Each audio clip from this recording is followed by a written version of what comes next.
I'm going to start out the second part of this unit with a brief introduction to Egyptian culture. Then we're going to dive right into 3 very full days of Egyptian art. I'll come back to this slide, but let me just start out by acknowledging that we are covering a long period, as you probably gathered from your long study guide. And we won't even be delving into Egypt under Persian, Greek, and Roman rule, at least for now. So to put this in perspective, 2,500 years pretty much covers the rest of this course. We will go from to, and even then, we still have 100 years to go.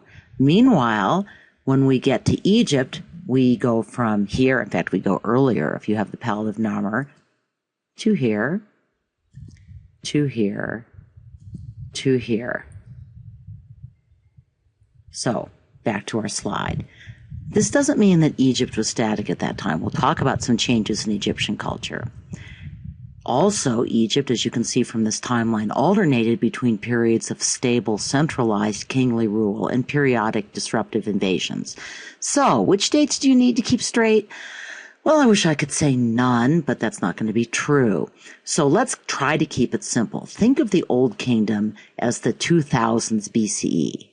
It's also the age of the Great Pyramids. So if your question is asking you about pyramids or, hint, hint, a stone statue of pharaohs, it's almost certainly asking about the Old Kingdom.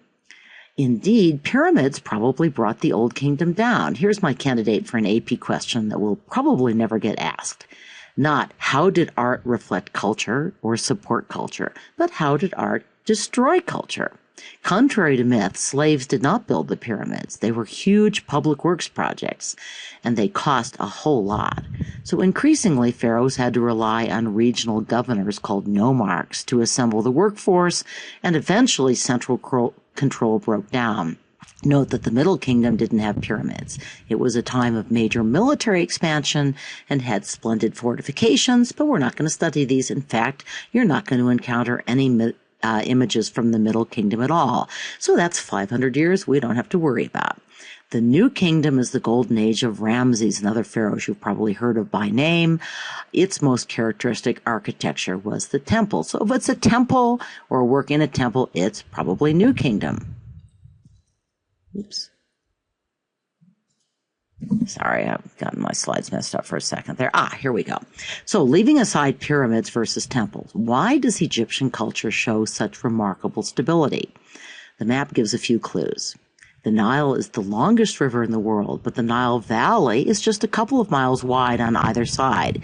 Anyone who wants to rule Egypt has to impose rule over a much bigger area than Mesopotamian city-states, but has easy access to those people. So both of these realities created incentive for and made possible a more centralized administrative state. The Nile floods predictably. This is not the Tigris and Euphrates, which, as we saw, flooded irregularly and constantly changed course. Life was simply less changeable in Egypt, yet it was also highly cyclical. The Nile flooded and receded year after year.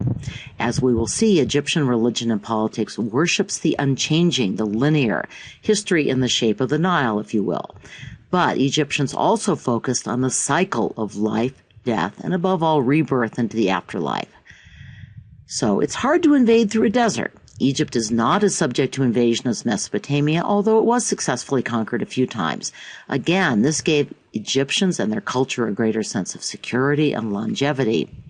Interestingly, most of the people who successfully invaded Egypt quickly became more Egyptian than the Egyptians. Cleopatra, for example, was really Greek.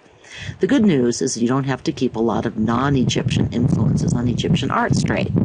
One further confusing note, which the map should help make clear. Lower Egypt is the north, Upper Egypt is the south, has to do with the way the Nile flows. The two kingdoms were unified in around 3100 BCE, which is really where our story is going to start. Old Kingdom authority centered in Lower Egypt with its capital at Memphis. The capital of the New Kingdom was still Memphis, but authority was really centered at its religious capital of Thebes. At the heart of Egyptian ideology, in addition to the afterlife, and we'll be talking about that very soon, is the pharaoh, the ruler who placates the god, the ruler who petitions the gods, the ruler who is one kind of god and eventually becomes another kind of god.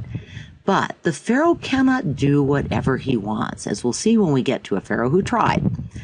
Most pharaohs accepted that it was their responsibility to maintain ma'at, M-A''A'-T, which really means, it's a complicated concept, but it means right order and harmony. Actually, the Hebrew word shalom is somewhat close to it. Pharaohs brought ma'at to their kingdoms and people, but they were also subject to ma'at. They were subject to the universal laws of the gods. This New Kingdom poem sums up the pharaoh's role. He is sent by the gods. Without him, the people will suffer and die, so no wonder they serve him in life and afterwards. Now, on to Egyptian sculpture, architecture, and painting.